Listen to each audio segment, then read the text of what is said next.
Hello friends, कैसे हैं आप लोग। आज हम लोग पढ़ेंगे बीएजी पॉलिटिकल साइंस बीपीएससी 131 के खंड 1 में इकाई 1 राजनीति क्या है, जिसमें आज हम आपके लिए लेकर आए हैं राज्य क्या है और इसके बारे में पढ़ेंगे। तो वीडियो स्टार्ट करने से पहले जो भी फ्रेंड्स हमारे चैनल पे नए आए हैं कृपया चैनल को सब्सक्राइब कर ले और बेल आइकन को प्रेस कर दे ताकि जो भी लेटेस्ट वीडियो हमारे चैनल पे आए वो सबसे पहले आपको मिल सके। तो आइए ज्यादा टाइम को न लेते हुए चलते हैं अपने टॉपिक पर। राज्य क्या है, वीडियो को स्टार्ट करते हैं। एक नया मुद्दा आता है कि राज्य क्या है। सवाल यह है कि उत्तर देने के लिए कोई आसान तरीका नहीं है, नहीं कोई एक सामान्य समझौता है। इसका उत्तर क्या होना चाहिए, पहले यह ध्यान दिया जाना चाहिए कि राज्य के विभिन्न रूप है जो महत्वपूर्ण तरीकों से एक दूसरे से भिन्न होते हैं। ग्रीक नगर राज्य आधुनिक राष्ट्रवाद से स्पष्ट रूप से अलग है, जो फ्रांसीसी क्रांति के बाद विश्व राजनीति पर हावी है। समकालीन उदारवादी लोकतांत्रिक राज्य जो ब्रिटेन और पश्चिमी यूरोप में मौजूद है, हिटलर या मुसोलिनी के फांसीवाद प्रकार से अलग है। यह उन राज्यों से अलग है जो पूर्व यूएसएसआर और पूर्वी यूरोप में मौजूद थे। राजनीति के अध्ययन का एक महत्वपूर्ण हिस्सा यह है कि और निश्चित रूप से इस पुस्तक के विभिन्न एक अभिन्न तत्व है उन संबंधों का जिससे उसका तात्पर्य जुड़ा है, उसकी व्याख्यान करना। इसका इसका उद्देश्य यह दिखाना है कि प्रत्येक विचार एक दूसरे से कैसे अलग है और इस तरह के भेद का क्या महत्व है। आइए नेक्स्ट देखते हैं। राज्य राजनीतिक संस्थानों और सामाजिक संदर्भ की व्याख्या पर अंतर। राज्य अपने राजनीतिक संस्थानों के संदर्भ में भिन्न है, साथ ही सामाजिक परिस्थिति के संदर्भ में जिसके भीतर वे विस्थित है और जिसे बनाए रखने की कोशिश करते हैं। इसलिए एक संसद और एक स्वतंत्र न्यायपालिका के रूप में जब प्रतिनिधि संस्थाएं उदारवादी लोकतांत्रिक राज्य का समर्थन करती है तो नेता फांसीवादी राज्य को नियंत्रित करता है।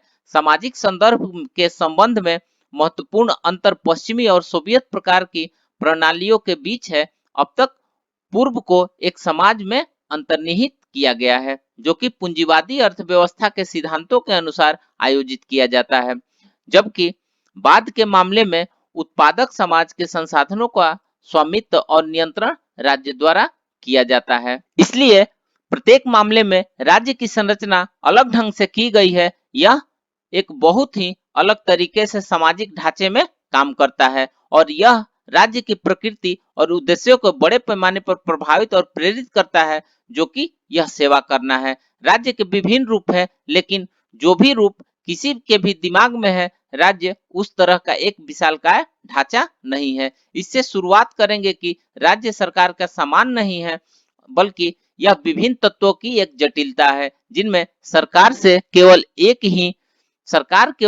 ही है। पश्चिमी प्रकार के उदारवादी लोकतांत्रिक राज्य में सरकार बनाने वाले लोग वास्तव में राज्य सत्ता के साथ हैं। वे राज्य के नाम से आवाज उठाते हैं और राज्य की शक्ति की परतों को नियंत्रित करने के लिए उस अनुसार कार्यालय ले लेते हैं। फिर भी प्रतीक को बदलने के लिए राज्य के सदन में कई भवन होते हैं और उनमें से एक पर सरकार का कब्जा रहता है। आइए नेक्स्ट देखते हैं राज्य पर रॉल्फ मिलीबैंड के विचार।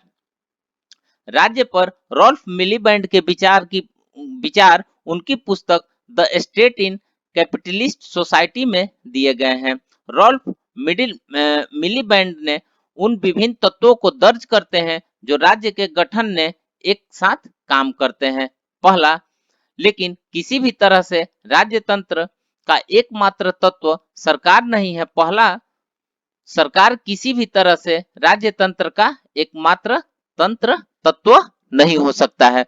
दूसरा, प्रशासनिक तत्व सिविल सेवा या नौकरशाही। यह प्रशासनिक कार्यपालिका उदारवादी लोकतांत्रिक व्यवस्थाओं में तटस्थ रहने वाली राजनेताओं के आदेशों को पूरा करने वाली है जो सत्ता में है। वास्तव में हालांकि नौकरशाही का अपना अधिकार हो सकता है और अपनी शक्ति का निपटान भी कर सकती है। तीसरा, मिलीबैंड की सूची में सैन्य और पुलिस राज्य का आदेश अनुरक्षण या दमनकारी शस्त्र आते हैं। चौथा, न्यायपालिका किसी भी संवैधानिक प्रणाली में न्यायपालिका को सरकारी शक्ति के धारकों से स्वतंत्र माना जाता है। यह उन पर जांच के रूप में कार्य कर सकता है। पांचवा, उपकेंद्र या स्थानीय स्वतंत्रता प्राप्त होती है। कुछ संघीय प्रणालियों में इन इकाइयों को केंद्र सरकार से काफी स्वतंत्रता प्राप्त होती है, जो शक्ति अपने क्षेत्र को नियंत्रित करती है। जहां सरकार संवैधानिक रूप से हस्तक्षेप करने से वंचित है, केंद्र और स्थानीय सरकार के बीच संबंध एक महत्वपूर्ण राजनीतिक मुद्दा बन सकता है। जैसा कि ग्रेटर लंदन काउंसिलिंग और महानगरीय काउंटियों में के उन्मूलन, स्थानीय सरकार की वित्त पोषण के बारे में तर्क, दर कैपिंग आदि पर हॉल की ब्रिटिश राजनीति के विवाद में देखा जा सकता है। छठी और अंत में, कोई भी प्रतिनिधि विधानसभाओं और ब्रिटिश प्रणाली में संसद को एक सूची में जोड़ सकता है। राजनीतिक दलों का भी उल्लेख किया जा सकता है, हालांकि वे सामान्य रूप से राज्य तंत्र का हिस्सा नहीं है, कम से कम उदार लोकतंत्र में नहीं है। वे प्रतिनिधि सभा में अपनी स्पष्ट भूमिका निभाते हैं और यहाँ वह है कि कम से कम आंशिक रूप से सरकार और विपक्ष के बीच प्रतिस्पर्धी लड़ाई को बढ़ाया जाता है। आइए नेक्स्ट देखते हैं राज्य के विभिन्न रूप। आधुनिक राज्य की पहचान राष्ट्र राज्य के रूप में की जाती है। राज्य का अस्तित्व एक ऐतिहासिक प्रक्रिया के माध्यम से अपने वर्तमान स्वरूप में आया, जो हजारों वर्षों से फैला हुआ है। यह धर्म, राजसत्ता, युद्ध, संपत्ति, राजनीतिक चेतना और तकनीकी विकास जैसे विभिन्न कारकों का परस्पर संबंध है। राज्य के ऐतिहासिक विकास की प्रक्रिया में निम्नलिखित रूप है: आदिवासी राज्य, प्राच्य साम्राज्य, ग्रीक शहर राज्य, रोमन विश्व साम्राज्य, सामंती राज्य और आधुनिक राष्ट्र राज्य। पश्चिमी राष्ट्र की संधि के बाद 1648 में हस्ताक्षर किए जाने के बाद आधुनिक राष्ट्र राज्य उदय हुआ। इसने एक क्षेत्रीय राज्य को उभरने के लिए प्रेरित किया, जो बाहरी क्षेत्र से घरेलू को छोड़कर किसी विशेष क्षेत्र में राजनीतिक अधिकार को मजबूत करता है। अपनी अपनी राष्ट्रीय भावना के साथ अलग अलग राज्यों में क्षेत्र के अलग होने से संप्रभुता के आधुनिक सिद्धांत की स्थापना का मार्ग प्रशस्त हुआ। अमेरिकी राज्यों में उभरने के लिए अमेरिकी और फ्रेंच क्रांतियों ने बढ़कर योगदान दिया। राज्य की आधुनिक अवधारणा उदार और मार्क्सवादी दृष्टिकोण से हावी है। उदारवादी दृष्टिकोण गतिशील है क्योंकि यह समय के साथ बदल गया है, जो हित और व्यक्तियों और समाज की आवश्यकता पर निर्भर करता है। राज्य की का प्रारंभिक उदारवादी दृष्टिकोण नकारात्मक था क्योंकि यह व्यक्तिगत मामले में गैर बराबरी का पक्षधर था। 20वीं सदी का उदारवाद कल्याणकारी राज्य से जुड़ा हुआ है, जो सामाजिक स्वतंत्रता के साथ व्यक्तिगत स्वतंत्रता को समेटने की कोशिश करता है।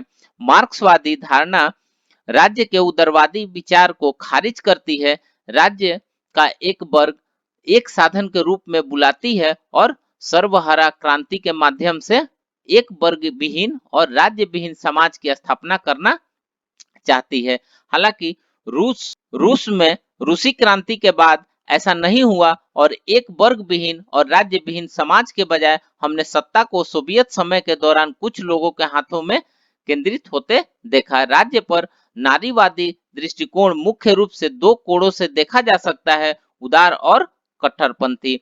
उदारवादी नारीवादियों का कहना है कि राज्य संसद में महिलाओं के लिए सीटें बढ़ाने, महिलाओं के लिए कल्याणकारी योजनाओं का विस्तार करने आदि जैसे कदम उठाकर पुरुषों और महिलाओं के बीच समानता लाने की भूमिका निभा सकते हैं। हालांकि कट्टरपंथी राज्य को शक्ति के एक साधन के रूप में देखते हैं और समाज में महिलाओं की असमान स्थिति के लिए एक परिवार में श्रम के असमान वितरण को दोष देते हैं। इसलिए वे उदारवादी दृष्टिकोण को निष्पक्ष और तटस्थ मानते हैं। तो फ्रेंड्स, इस प्रकार से आज हमने राज्य क्या है के बारे में पढ़ा। तो मिलते हैं एक नए वीडियो के साथ में, तब तक से हमारे चैनल पे बने रहिए। धन्यवाद।